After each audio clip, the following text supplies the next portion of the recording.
castelo forte é o nosso Deus. Boa noite, igreja. Mais uma vez, é um prazer imenso estarmos aqui na casa do Senhor, assumindo essa tão honrosa tarefa de falar, trazer a mensagem do nosso Deus aos nossos corações, aos corações dos irmãos, que Deus possa estar nos utilizando segundo a vontade dEle, para que tal instrução seja passada. Convido os irmãos a estarem abrindo as suas Bíblias no livro de 1 Samuel 16,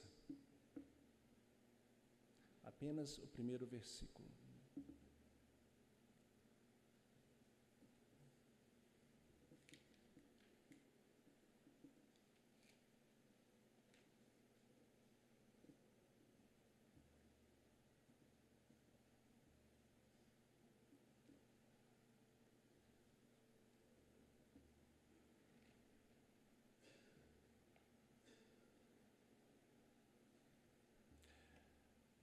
Estarei lendo, os irmãos acompanhem por gentileza.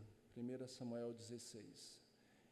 Disse o Senhor a Samuel: até quando terás pena de Saul, havendo eu rejeitado, para que não reine sobre Israel?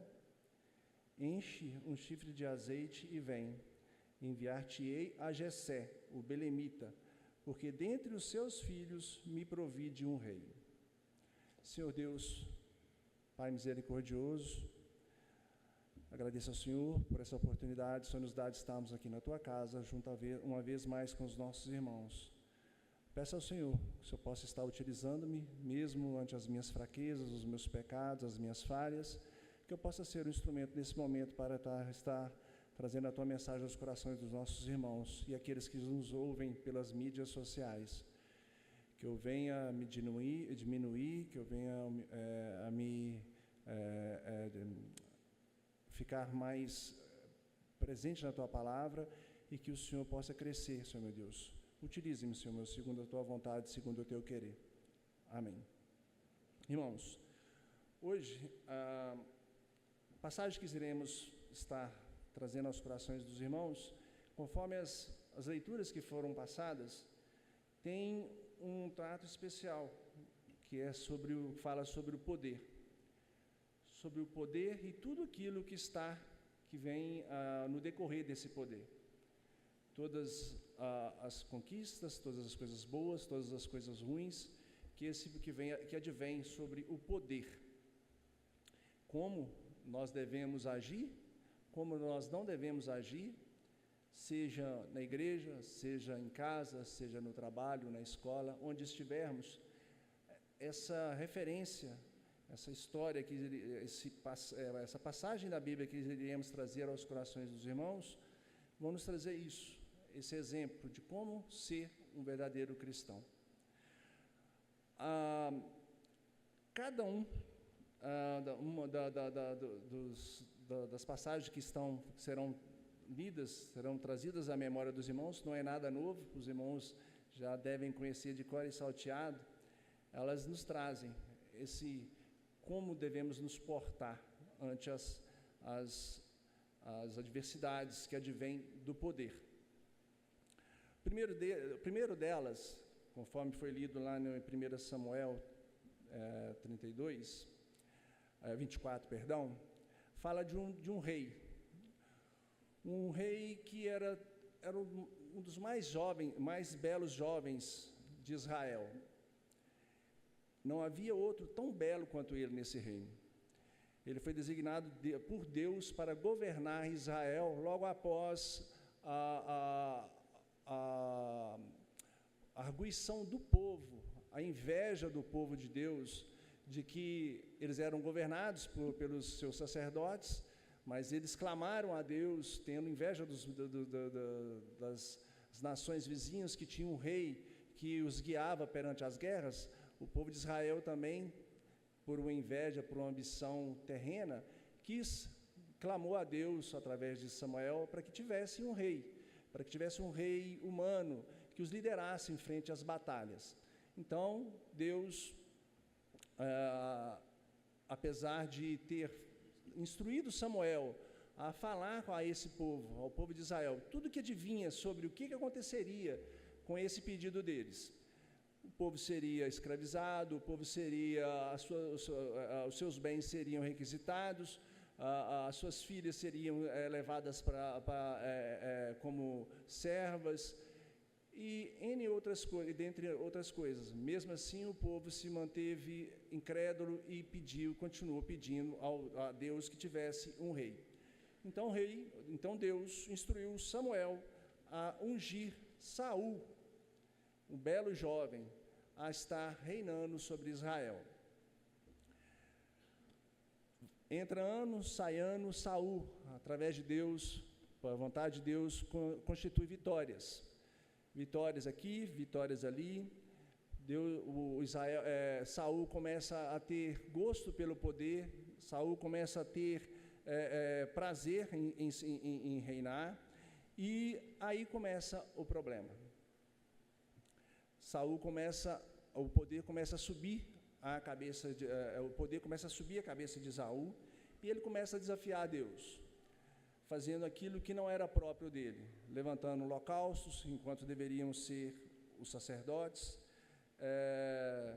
começa a desobedecer Deus em vários outros momentos, a não obedecer o que Deus havia dito para não associar-se com esse ou com aquele outro povo. E Saul, cheio de poder, cheio de vontade própria, o que é próprio do ser humano, começa a desobedecer Deus. Então Deus age, retira o seu espírito de Saul, e aí começa a batalha, as batalhas espirituais entre a carne e o espírito. O poder, irmãos, é uma coisa muito boa para quem consegue dominá-lo. Tem um filme, não sei se os irmãos já viram, ele é de 2010, bem antigo, os mais novos com certeza não. Ele chama Detenção. Foi rodado em 2010, teve como atores Andrew Brody, Forest Whitaker, não sei se a pronúncia é essa, e Can Giganet, entre outros. Ele fala ele traz uma experiência, 20 pessoas confinadas em uma cadeia, e primeiro é feita uma seleção de tudo aquilo que a pessoa faria ou não faria em tendo poder. E segundo essa pesquisa, esse levantamento que foi feito dessas 20 pessoas, os que elaboraram a experiência foram designando cada papel dessas 20 pessoas dentro da cadeia. A um policial foi dado a ele a ser um preso, a um pastor a ser um policial, e assim por diante. Eu não vou aprofundar muito bem todos os papéis dele, que senão ficaria muito extenso. Mas, por fim, no final de tudo, ninguém sabia quem que era quem dentro dessa experiência. O pastor, que deveria ser o detentor, deveria ser o seguidor, que havia, para aprofundar mais, para ser mais específico, que deveria honrar aquilo que ele tinha falado, que não faria isso, não faria aquilo, foi o pior de todos eles,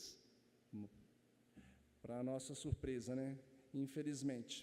Mas eu convido os irmãos, aqueles que puderem, a estarem vendo esse filme, se for do querido dos irmãos, chama Detenção, rodado em 2010. Mas ele traz exatamente essa relação entre o homem e o poder, e tudo aquilo que esse poder traz nos nossos corações.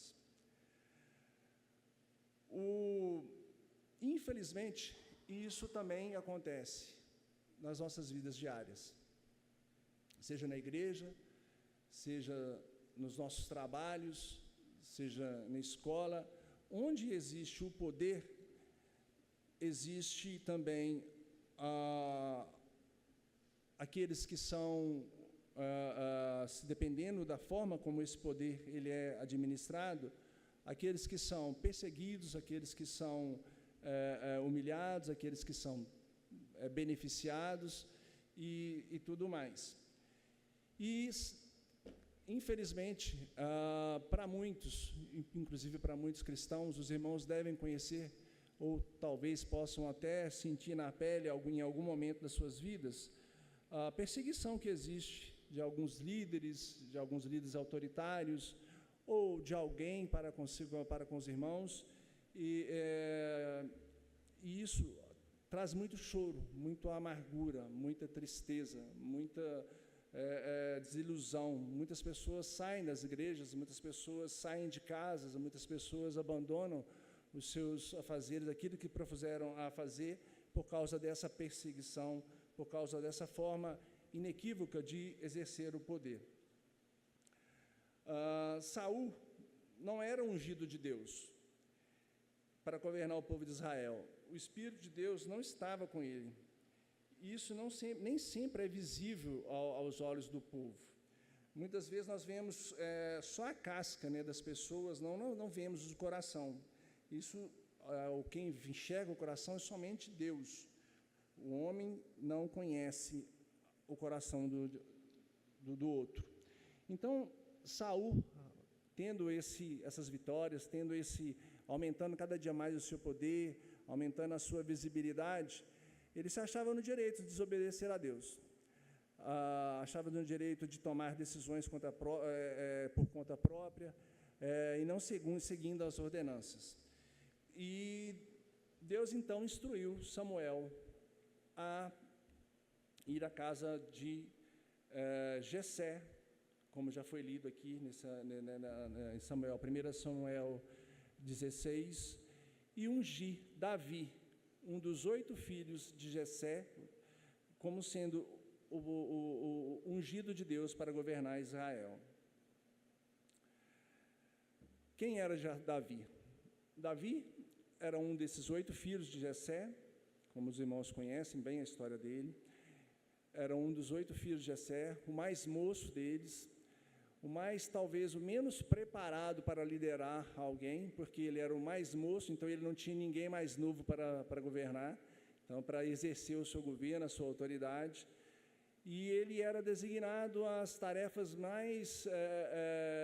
menos expressivas, como ir para o deserto, conduzir as ovelhas sozinho, sem ninguém para conversar, tendo somente as ovelhas e as estrelas.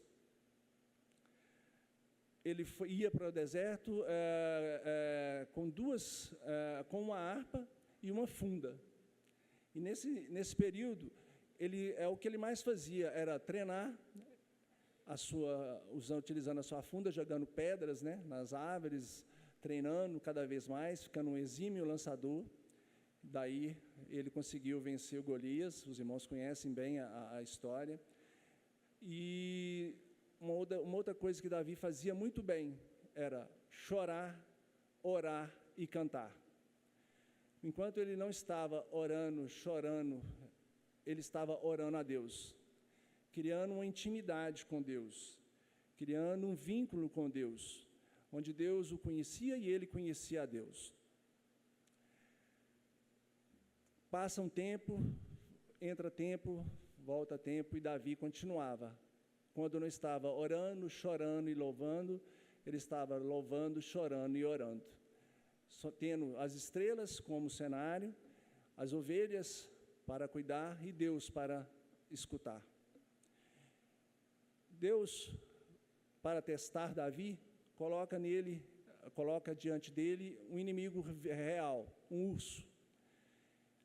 Depois, coloca um outro inimigo, um leão, e Davi mata os dois. Pronto, Davi agora já era um homem preparado, já tinha os seus desafios humanos, e ele consegue vencer. Beleza, né? Agora Davi já era um homem, já estava pronto para a vida. Lê do engano. Deus coloca mais um percalço na vida de Davi. Como Saul, em desobediência a Deus, o Espírito de Deus havia saído dele, um espírito maligno se apossou de Saul. E nas suas loucuras, das suas loucuras, seus servos o aconselharam a trazer uma pessoa que cantasse, que tocasse harpa para acalmar o seu coração.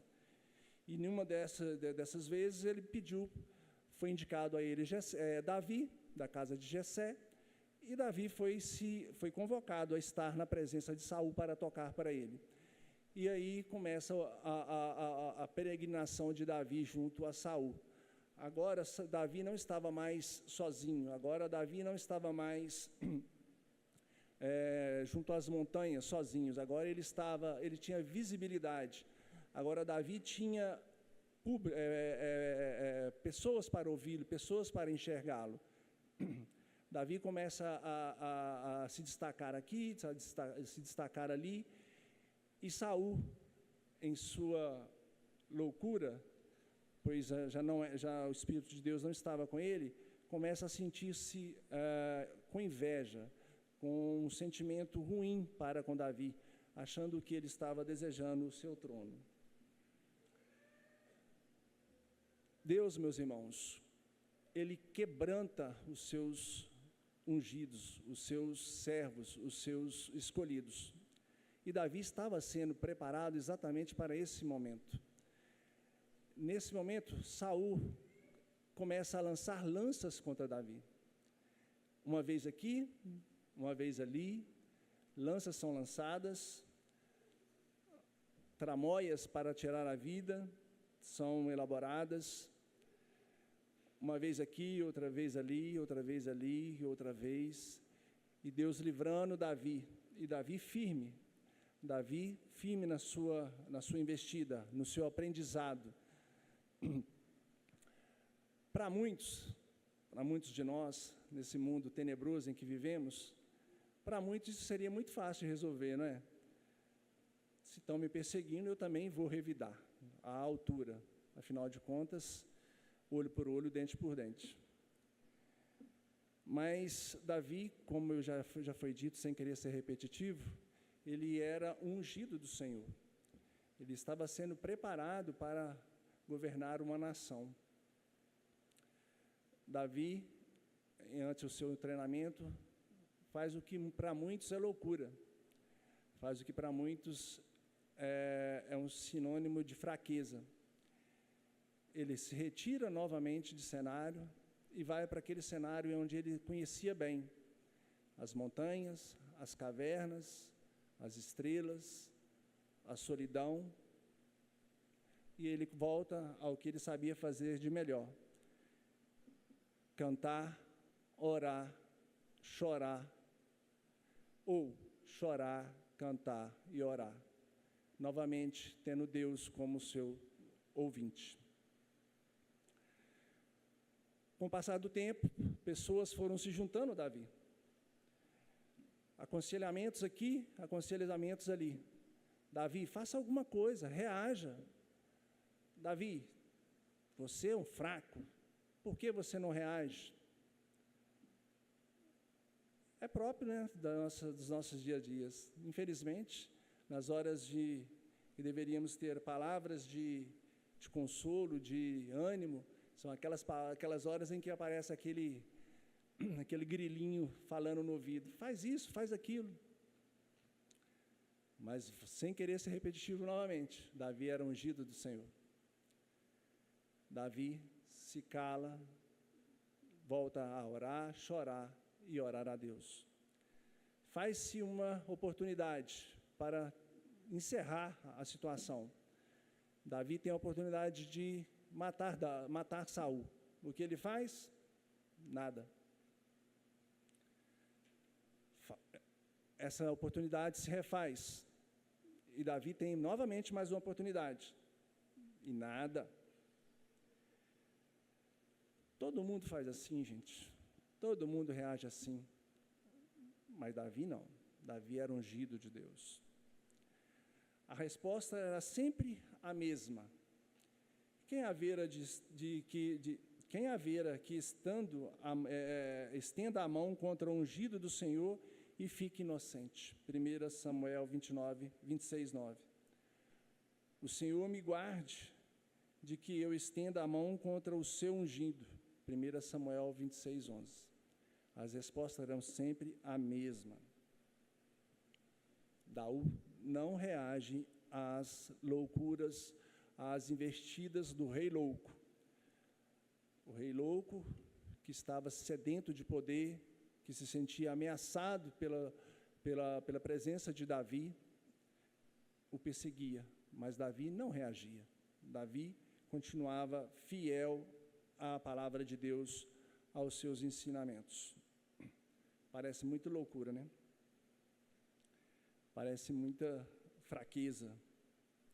Até a sua morte em batalha, Saul intentou várias vezes contra o jovem Davi. Porém, Davi nunca revidou. Não porque ele era fraco, irmãos, medroso, sem coragem, mas porque Deus o estava preparando. Todas as noites, sozinho no deserto, tendo a companhia das ovelhas, das estrelas, ele conversava com Deus e o Espírito de Deus o consolava. Ele tinha intimidade com Deus. Os livramentos, as vitórias que ele conseguira, lhe estava servindo de preparo para aquele momento. Ele sabia que tudo pertence a Deus. E ele, sendo obediente, guardou esses ensinamentos. Ele foi humilhado, foi perseguido, ficou só, chorou, cantou, orou, e tudo isso transformou de pastor a um líder de nação. Pronto, agora é só alegria, né? Como diz aquele personagem lá da escolinha do professor Raimundo, agora é só ir para a galera. Mais uma vez, ler engano. Liderar traz consequências. Liderar dá trabalho, sacrifício. Liderar consiste em abdicar-se de muita coisa. Saber ouvir, entender as necessidades dos liderados. Mesmo nos melhores momentos, coisas ruins podem acontecer. Derrotas, percas, podem acontecer a qualquer momento em nossas vidas, nas vidas dos líderes. Como diz aquele velho ditado, né? Subir é fácil, permanecer no alto é que é complicado. Seja na vitória ou na derrota, sempre aparece uma pessoa mais entendida. Sempre existirá aqueles que fazem o melhor, que agradam um aqui, outro ali, e pronto, usurpador à vista. Agora Davi velho, rei de uma nação complicada, porque o povo de Deus é complicado, né? Os irmãos sabem disso, quão complicado nós somos. Mas agora estava ali Davi, de pastor, perseguido, agora um líder de uma nação numerosa. E com as dificuldades que aparecem no dia a dia, aparecem aquelas pessoas, né, que, como já disse, usurpadoras do poder de Deus. Nós vemos isso nos dias de hoje, pessoas que têm uma oratória boa, pessoas que conseguem convencer pela lábia, pessoas que na política, na vida diária, infelizmente, têm relevância, dentro das igrejas, principalmente. Muitos irmãos caem nessa retórica dessas pessoas, dessa visibilidade dessas pessoas, falsos pastores, né, para dar um nome certo. Aí começa aquele burburinho aqui, aquele burburinho ali, um cenário perfeito para os usurpadores de plantão. No caso desse usurpador, agora entrando no terceiro personagem da nossa história, Absalão. Absalão, quem era Absalão? Absalão era um dos filhos de Davi. Um rapaz belo, segundo as Escrituras, não havia um jovem tão belo quanto ele,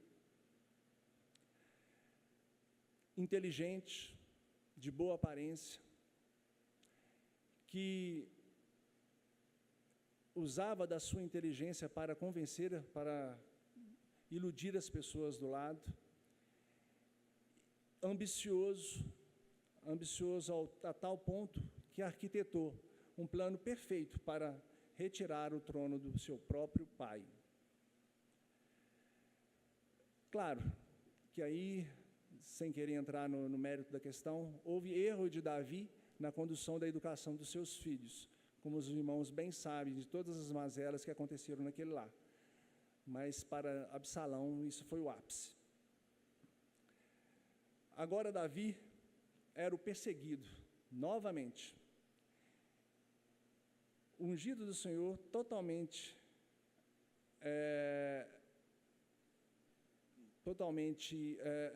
cercado de servos, de conselheiros, de chefes de estados, o aconselhando a fazer alguma coisa contra esse perseguidor, contra esse usurpador do poder. Mas Davi, mais uma vez, é colocado contra a parede. Se quando jovem ele era perseguido pelo rei louco, agora Davi, na sua velhice, ele era perseguido pelo seu próprio filho, o usurpador. Como será que Davi agiria nesse caso? Ele agiria como o rei louco? Ou o que ele faria?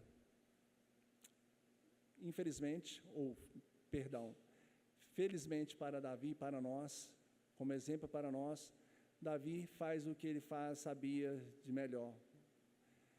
Volta para as montanhas, volta para a solidão, volta para as cavernas úmidas, tendo novamente as estrelas e Deus, e com o povo a seguir, a conduzir, os seus servos, a sua família, mas mesmo assim, chorando, orando e louvando a Deus.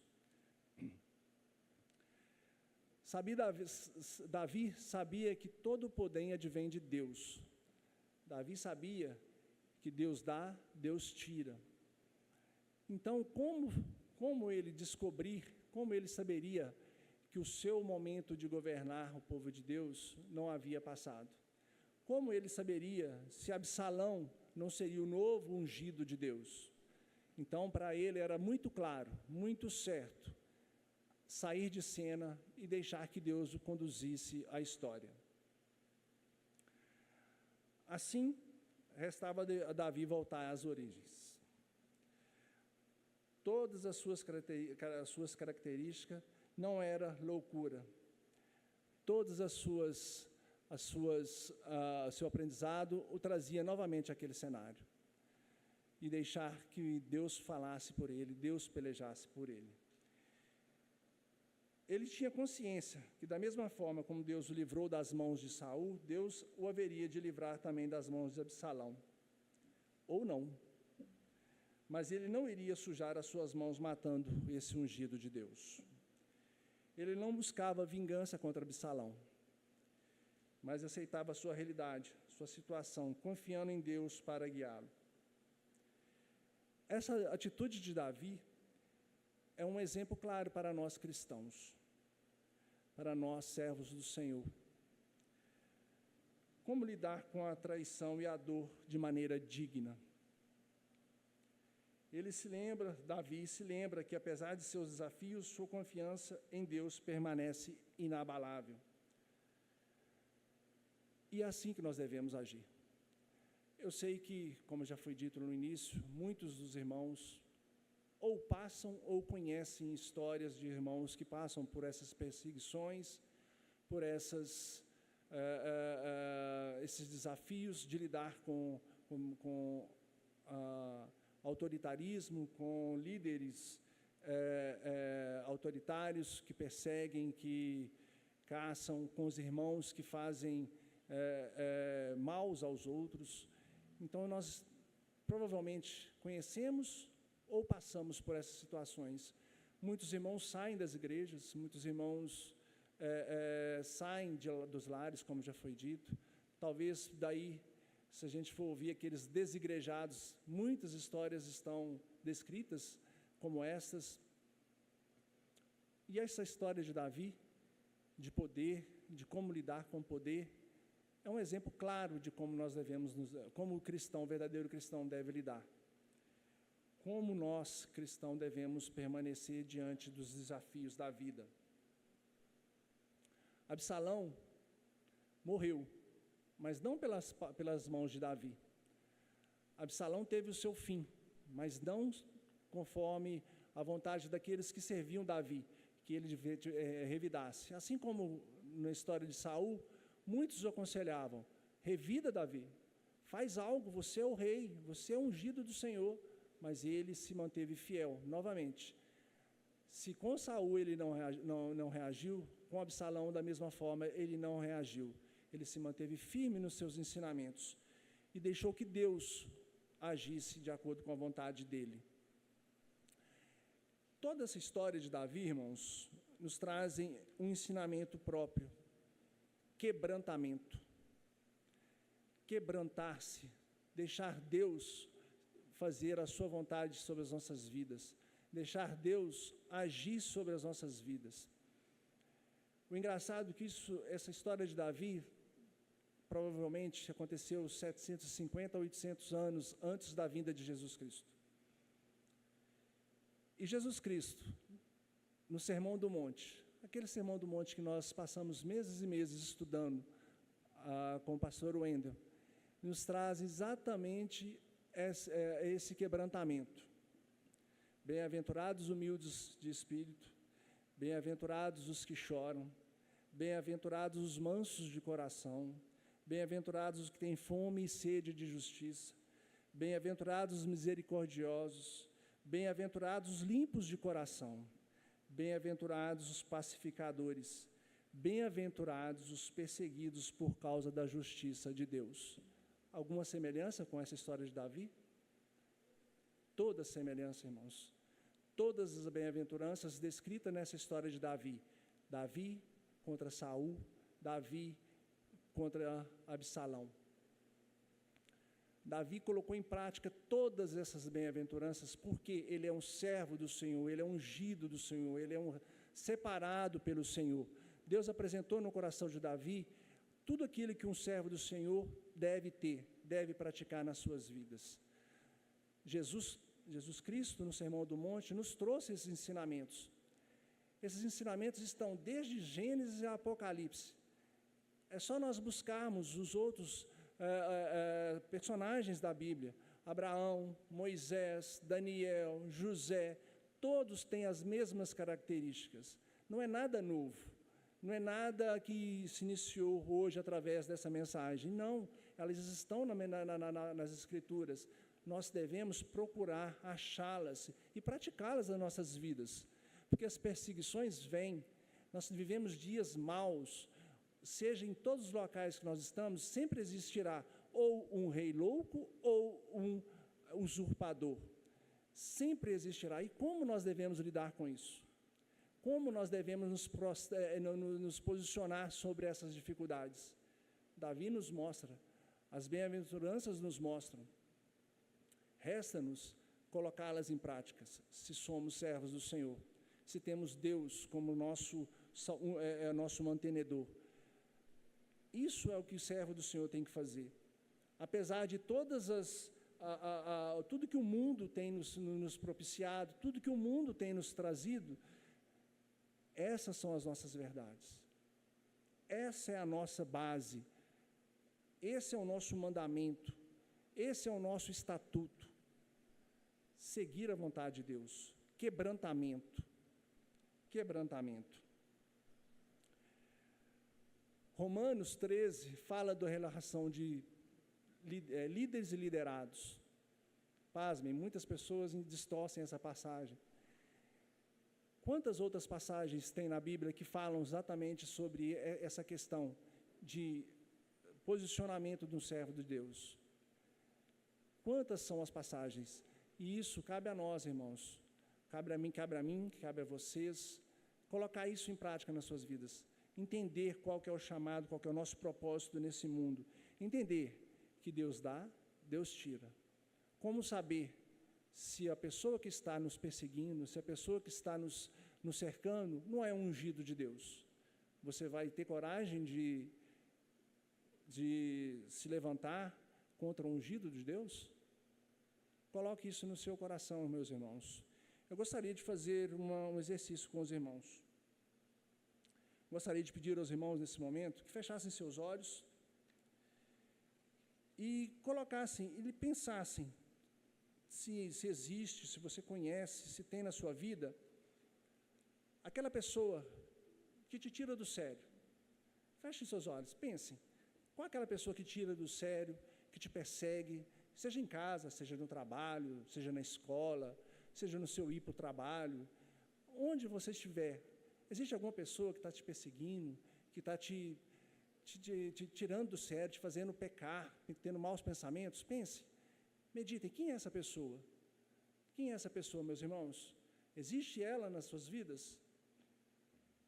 Pode abrir seus olhos, meus irmãos.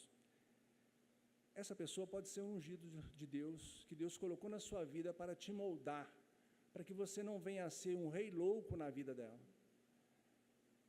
para que você não venha a ser um usurpador na vida dela. Tenha em mente o que passou Davi nessa história, tenha em mente o que Deus nos fala através das bem-aventuranças, tenha em mente o que Deus requer de você, servo de Deus, de você, um herdeiro do novo mundo. Tenha em mente qual que é o seu papel nesse mundo. Numa oração que foi feita há pouco pela nossa irmã Natália, ela nos disse sobre o sal na terra, luz no mundo. Seja você, meus irmãos, sal na terra, luz no mundo. Deus requer isso de você. Você é ungido do Senhor, você é um servo do Senhor, haja como tal. Amém? Que Deus nos abençoe.